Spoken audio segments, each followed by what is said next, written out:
Então agora nós vamos analisar os resultados experimentais, algumas consequências, não consequências disso, mas algo relacionado, e ver como que a gente pode andar nessas historias para chegar no modelo atômico de Bohr, certo? O que está demonstrado aqui é o que a gente chama de teste de chamas, que é um fato que é conhecido, que é muito utilizado na química analítica qualitativa, que é aqueles processos de análise que a gente quer verificar quais elementos fazem parte da amostra, mas não quantos tem, que aí seria quantitativo, mas o qualitativo, que é o teste de chamas, que ele é baseado no seguinte: alguns elementos, quando eles são expostos a chamas, ou seja, a pontos onde tem alta energia, eles emitem uma luz que é específica daquele elemento, que seria algo como uma característica específica daquele elemento. E aí, sabendo quais elementos emitem quais tipos de chama com uma específica cor, a gente consegue determinar quais elementos fazem parte daquela amostra, certo? Por exemplo, está demonstrado aqui é o seguinte: eu tenho aqui diferentes elementos sendo expostos a alta energia. Geralmente cátion, a gente faz isso por conta de algumas razões que a gente vai descrever depois.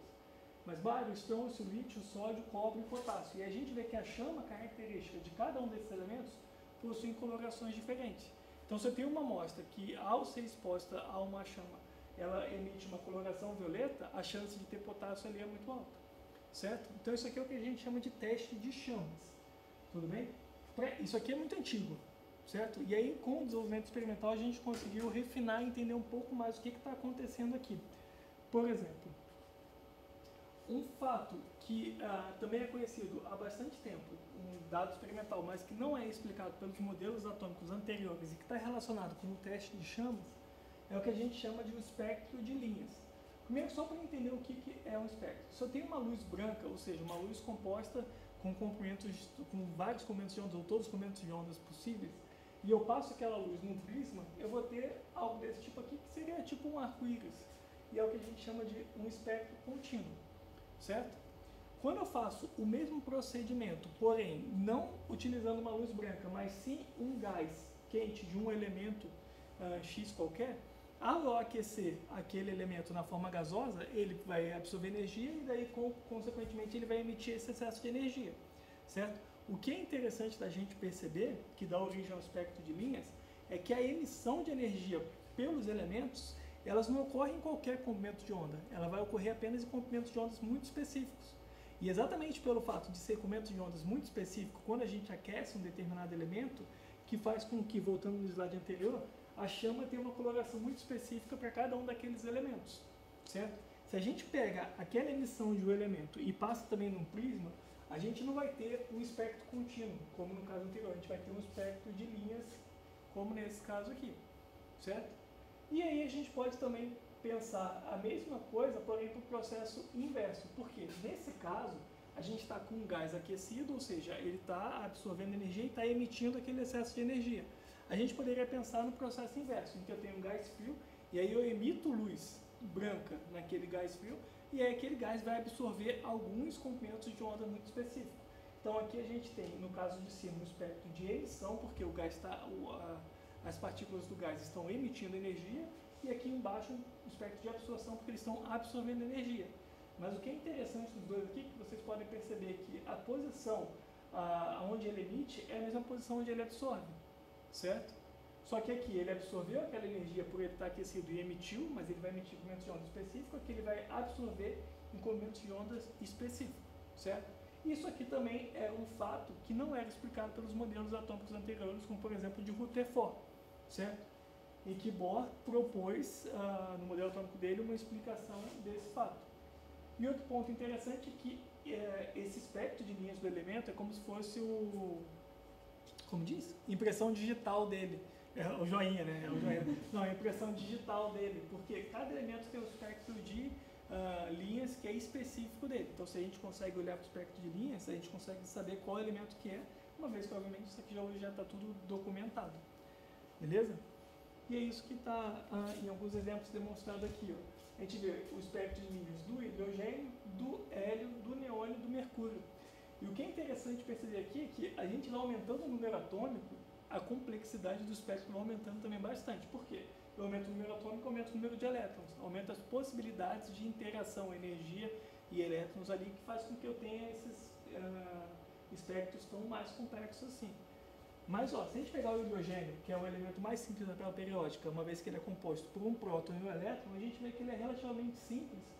E aí o que Bohr fez foi descrever matematicamente, ou desenvolver uma teoria matemática baseada em postulados para explicar aquilo. Mas antes de se ter essa teoria, o espectro de linhas do hidrogênio, ele tinha uma equação que havia sido obtida experimentalmente, que é a chamada equação de Heisenberg. Aqui tem um slide mais geral, mas o que eu quero chamar a atenção mais é na equação em si para o espectro, para a descrição do espectro de hidrogênio por Heisenberg. A gente vai entender isso aqui daqui a pouco quando a gente estiver descrevendo o átomo de Bohr, mas a ideia é a seguinte: o que ele faz aqui é descrever estados possíveis de energia, que são números inteiros, N1 e N2, para o elétron no átomo, e aí a diferença desses estados de energia vai gerar a radiação com o número de onda, que é o Ni, com um traço em cima, que é igual a 1 sobre lambda, 1 sobre o momento de onda, que tem proporcional a essa constante, que é a constante de Heisenberg, multiplicado pela diferença do inverso do quadrado dos níveis de energia, certo? Então assim, se eu tenho, por exemplo, do nível 1 para o nível 2, eu tenho uma transição eletrônica do nível 1 para o nível 2, pensando lá no modelo de Rutherford, aquelas órbitas circulares, dando números para aquelas órbitas, daí eu consigo calcular, a partir dessa equação que foi obtida experimentalmente, qual que é o número de onda, e aí quando eu comparo isso com o espectro de linhas do hidrogênio, bate muito bem, até porque aquela equação foi obtida a partir desses dados, certo? Bom, o que Bohr fez foi tentar explicar teoricamente aquela equação de Heisenberg, não necessariamente era esse o objetivo dele, mas ele acabou chegando nisso, para o átomo de hidrogênio e depois tentar abrir aquela ideia para átomos mais complexos, como o hélio, que é o segundo átomo mais simples da tabela periódica, porém mais complexo que o hidrogênio, certo? A série de 3 artigos de Bohr, que é sobre a constituição de átomos e moléculas, foi publicada em 1913. Inclusive, ele teve que adiar a lua de mel dele quando ele teve a ideia para escrever o artigo. E aí, só depois da escrita do artigo, da redação, que ele partiu para a lua de mel dele. E fica a dica para vocês aí no laboratório quando tiver algum resultado legal, beleza? Bom, então vamos pensar aqui intuitivamente qual que seria a ideia da gente relacionar esse fato com a ideia de Bohr e depois descrever isso matematicamente. Então, ó, o que a gente sabe pelo espectro de linhas de modo muito grosso é o seguinte, em linguagem bem grosseira coloquial, é que a gente tem o elétron, tem alguém que quando a gente coloca ele sob vigilância constante, ele vai aparecer apenas em alguns lugares, mas nunca entre esses lugares. E aí, por conta disso, por conta dele ter níveis específicos, aquele espectro ele aparece como linhas e não como umas bandas contínuas, certo? E aí foi pensando nisso que ele escreveu os artigos dele, a série de artigos sobre construção de átomos e moléculas, explicando como os elétrons não caíam no núcleo, explicando a partir de modelos. Então não é uma explicação que de fato é a realidade, como a gente já falou sobre modelos científicos. E aí sugeria, nos artigos de Bohr, ele sugeriu que os elétrons ocupavam somente certas órbitas muito bem definidas em termos de raio e de velocidade, certo? Que órbitas são essas? Aquelas órbitas que poderiam ser pensadas lá no modelo de Rutherford, em que a gente tem o núcleo central positivo com os elétrons e órbitas circulares em torno desse núcleo, certo? E aí o que Bohr está fazendo aqui agora é descrever quais são essas órbitas em termos de raio e em termos de velocidade do elétron ali, certo? E a gente vê pelo espectro de linhas que essas órbitas elas são únicas e bem definidas para cada elemento, certo? E a transição entre órbitas de menor para maior energia tem absorção ou de maior para menor energia tem emissão, que gera aquele espectro de linhas que a gente viu antes, certo? E aí, na descrição do modelo de Bohr, a gente pode chegar na seguinte ideia.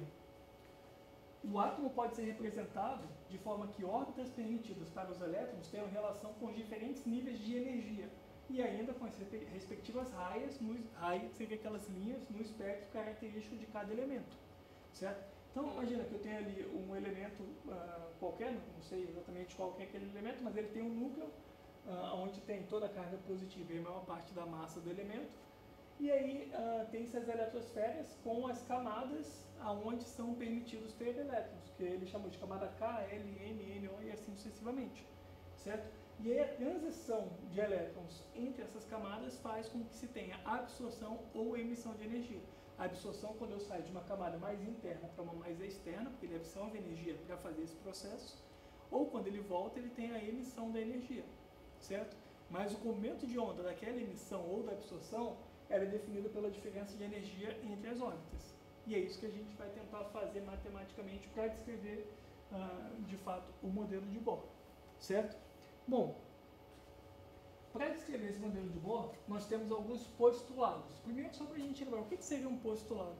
Postulado, a grosso modo, é aquilo que tem que ser aceito como realidade para descrever um fato experimental.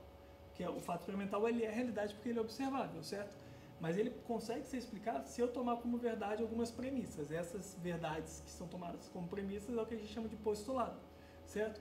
E Bohr propôs alguns postulados para explicar o espectro de linhas dos elementos, e ele utilizou isso para descrever, primeiramente, no primeiro artigo daquela série de 3, o átomo de hidrogênio, porque é o átomo mais simples da tabela periódica, certo?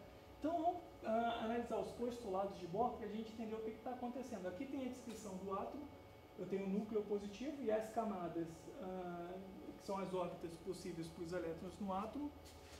E a lógica é a seguinte: a proveniência de luz naquele espectro de linhas, ou seja, no espectro de emissão, é quando se tem elétrons absorve energia, ou seja, quando ele absorve energia, ele vai para um estado mais energético e ele libera essa mesma energia ao retornar ao estado fundamental. E ao liberar essa energia, ele vai emitir uma luz com comprimento de onda muito bem definido, que é relacionado à diferença de energia entre esses níveis, certo? Somente certas órbitas, na verdade, somente órbitas de certos raios, correspondendo a certas energias definidas, são permitidas para os elétrons no átomo. Então é o seguinte: o elétron ele pode estar nessa órbita ou nessa, mas nunca entre essas duas, certo? E depois a gente vai entender, relacionar algumas outras teorias e ver como isso pode ser explicado. Em uma órbita definida, ou seja, quando o elétron está, por exemplo, na órbita K aqui, ele vai possuir uma energia fixa. E aí, se ele possui energia fixa, ele não vai perder essa energia e colidir com o núcleo, não vai colapsar no núcleo, certo? Até porque eu tenho uma carga positiva e uma negativa próxima. A tendência que a gente fala é eles se atraírem, certo? Porém, como ele tem uma energia fixa naquela órbita, então ele vai se manter com a mesma energia se não tiver uma absorção durante um processo, certo? Porque a energia só vai ser emitida ou absorvida por um elétron quando ele muda de estado de energia a outro. E essa mudança de um estado de energia a outro é uma mudança de uma órbita a outra, certo? E aí tem-se a relação de que a energia do fóton é dado pela equação que a gente viu que Einstein definiu, que a gente viu no vídeo anterior. Então, se eu consigo ver a diferença de energia, eu consigo ver em qual órbita que ele estava para determinados átomos, obviamente, certo? E além desses postulados que a gente vai utilizar para descrever o átomo de Bohr aqui, tem-se um outro postulado também que é bem importante, que é com relação aos estados eletrônicos permitidos possuírem momento angular que é quantizado. Então aqui é interessante que aquela ideia de quantização que estava nascendo no início do século passado, que teve esse trabalho de Planck na radiação do corpo negro, o efeito fotoelétrico, o efeito Compton, diversos outros fenômenos que estavam sendo descobertos no início do século passado, o Bohr trouxe toda essa ideia para dentro do átomo, certo?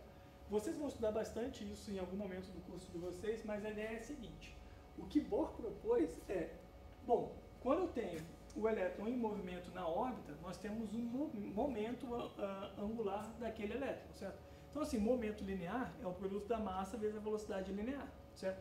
Momento angular é o produto da massa vezes a velocidade angular, que é o produto da velocidade linear vezes o raio, correto? E ele propôs que esse momento angular do elétron, por razões que vocês vão estudar mais a fundo mais para frente, ele deve ser quantizado. Quantizado no sentido que ele pode ter valores apenas igual ao n, que é o número inteiro, 1, 2, 3, vezes o h cortado, que é h cortado é a constante de Planck h, que a gente viu no vídeo anterior, dividido por 2π, certo? Então o que ele propôs é que o momento angular do elétron na órbita não pode ter qualquer valor, pode ter apenas valores quantizados, de modo que seja o produto de um número inteiro, n, vezes a constante de Planck dividido por 2π, vezes uma outra constante que a gente chama de h cortado. Tudo bem? Bom, utilizando essas ideias, ele desenvolveu a teoria para explicar o espectro de linhas do átomo de hidrogênio. Vamos tentar fazer aqui de modo simples para ver se a gente consegue chegar e relacionar a equação que a gente vai obter com aquela equação de Heisenberg, que foi uma equação obtida experimentalmente, certo? Vamos fazer a análise partindo do átomo de hidrogênio, tudo bem? Então o átomo de hidrogênio ele é o mais simples porque ele é composto por um próton apenas no núcleo e ao redor desse próton nós temos o elétron numa órbita circular, certo? Bom, como a gente falou ali pelos postulados, a força resultante nesse elétron que está em movimento tem que ser igual a zero, porque ele não vai colidir no núcleo, ele tem uma energia definida, certo?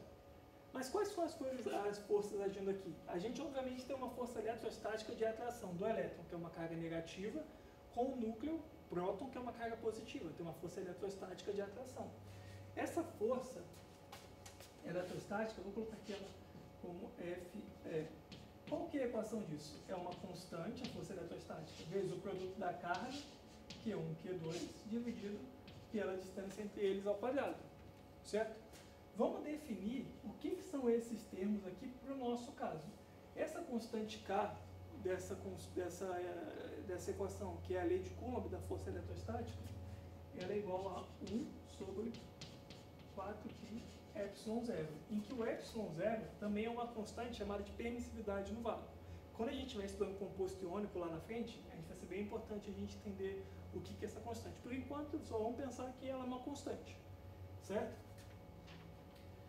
As cargas, quais seriam essas? A carga do elétron ela é representada por um E, certo?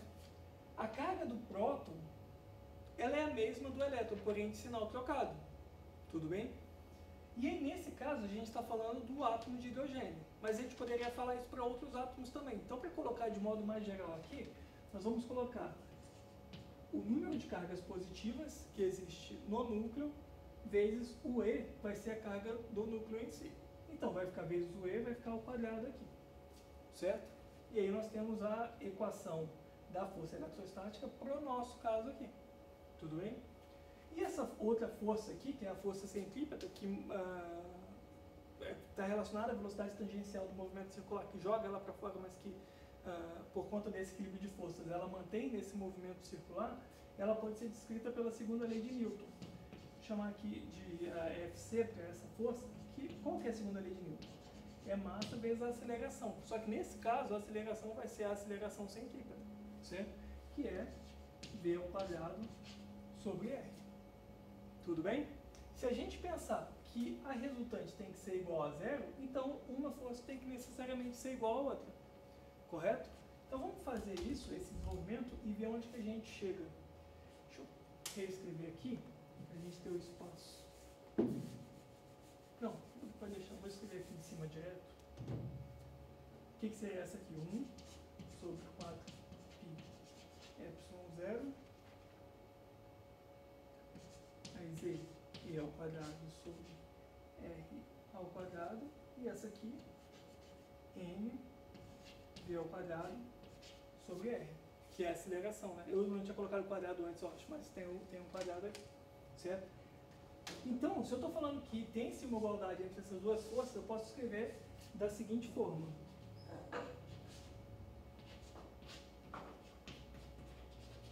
A força eletrostática, 1 sobre 4π ε0, Z, que é o número atômico, que é o número de cargas positivas do núcleo, E ao quadrado sobre I ao quadrado é igual a mv ao quadrado sobre R, certo? E aí a gente pode, simplificando aqui, por exemplo, esse quadrado, pode cortar com aquele R lá. Para a gente adicionar essa necessidade de quantização do momento angular nessa equação, nós podemos isolar alguns termos aqui em cima para aplicar nessa equação aqui de baixo. Por exemplo, o que a gente pode fazer é, se eu isolar o termo mv nessa equação aqui em cima, o que vai ter? Só já tem verde aqui embaixo. O mv vai ser mh sobre r vezes 2π, certo? Estou isolando o mv aqui porque aparece o mv aqui, certo? Só que aqui o v está ao quadrado. Então, se eu elevar esse termo aqui ao quadrado, dos dois lados, o que vai ter? Elevar ao quadrado vai ser n ao quadrado, h ao quadrado, aqui vai ter r ao quadrado sobre 4π ao quadrado, certo?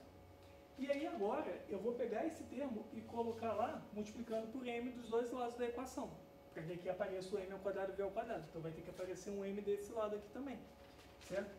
E aí fazendo isso, aplicando essa ideia aqui na equação de cima, o que vai aparecer? Vai aparecer aqui n ao quadrado h ao quadrado sobre 4 i ao quadrado r ao quadrado é igual a o n, que eu vou ter que multiplicar também desse lado da equação para lá ficar ao quadrado, n z e ao quadrado sobre 4 pi epsilon 0 r apenas porque o quadrado cortou com o lado de lá, certo? E aí a gente vê que agora a gente pode simplificar bastante essa equação aqui, porque o 4 e o π ao quadrado eu posso cortar com esse 4π daqui e o quadrado do r eu posso cortar com aquele r de lá, certo? Olha que interessante agora, se a gente isolar o termo raio, que seria o raio da órbita possível para o elétron, daquela equação. Isolando o r nessa equação aqui, depois vocês fazem um vídeo aí, olha a equação, tem que fazer no caderno, certo? Eu estou copiando direto aqui. O r aqui, isolado, vai ser o quê? Vai ser n ao quadrado, h ao quadrado, epsilon 0, sobre pi, m, v, e ao quadrado. E só para lembrar, o n aqui, o que é esse n? São valores inteiros. 1, 2, 3, por aí vai. Então aqui a gente já vê que o raio, ele é quantizado. Quantizado no sentido que ele possui apenas alguns valores relacionados ao valor de n. Certo? Porque todo esse outro termo aqui, ele é relativamente constante. Porque aqui é a massa do elétron, a carga do elétron, isso aqui é constante, constante que seja. Então tem o raio, que é um valor, que é inteiro, vai ser 1, que é 1 ao quadrado, 4, que é 2 ao quadrado, 9, vezes esse outro termo aqui. Certo? Se a gente definir, só para simplificar como aparece em alguns livros, o raio de Bohr, chamado A0, como sendo o epsilon 0, h ao quadrado, sobre π, n, e ao quadrado, isso aqui é o átomo de Bohr, a gente pode escrever essa equação para o raio aqui, como sendo igual a n ao quadrado sobre z vezes esse A0, certo? E só para lembrar que o termo, esse A0 aqui, que é o raio de Bohr, tudo isso aqui é uma constante, certo? Isso aqui é uma constante que tem um valor definido, já que aqui é a massa do elétron, a carga do elétron e os outros são constantes. Aí aqui nós temos o Z, que é o número de prótons no núcleo daquela espécie que a gente está estudando, certo? E aqui é o nível quântico, que seja 1, 2, 3 e por aí vai, que no caso vai dar 1, 4, 9, 16, porque está ao quadrado.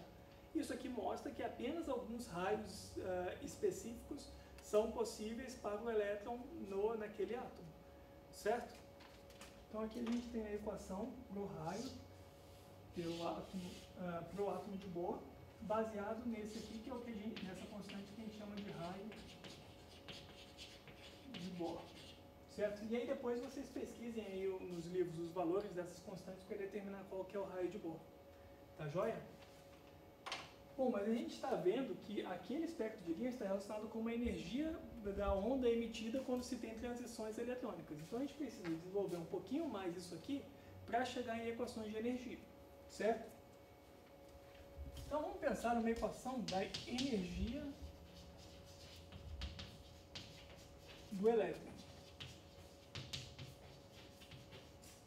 Vou colocar aqui que é a energia total dele, que é a energia do elétron, quando faz parte daquela órbita. Quando está em uma determinada órbita definida, pelo postulado de Bohr, ele vai possuir uma energia definida, certo? A energia do elétron, o que vai ser? Vai ser a soma da energia cinética mais a energia potencial dele. Energia cinética porque ele possui um movimento e potencial porque ele está dentro de um campo de força, no caso ali força eletrostática, certo? Bom, se a gente for escrever nesse caso, então, o que é energia cinética? Energia cinética K é igual, vocês já viram lá, meio de mv ao quadrado, certo? E a energia potencial, no caso o V, vocês vão aprender lá na frente que a energia é menos a integral da força na distância. Vocês não aprenderam isso aqui ainda, mas vocês vão aprender logo nos cálculos aí, mais pra frente vocês vão utilizar bastante essa ideia. Por que isso aqui é fácil de ser obtido? Porque a força descrita em função do raio, que é a eletrostática, que é raio no caso é a distância entre as cargas, a gente conhece a equação. Então é só aplicar aquela equação e a gente obtém o valor, ou melhor, a equação para energia potencial. Fazendo isso, a gente acha que V vai ser igual a menos VE ao quadrado sobre 4π ε0R. Então só o ao quadrado aqui que vai sumir e aí vai aparecer um sinalzinho que vai ficar diferente, certo? Aplicando esses dois aqui, esse termo mv ao quadrado, a gente já consegue escrever ele de uma outra forma, como a gente já viu lá, certo? Que mv ao quadrado é igual a z ao quadrado 4π ε0R. Então eu posso substituir ele aqui, só que tem que lembrar que tem um meio antes, e aí somar com esse cara aqui. Então a energia total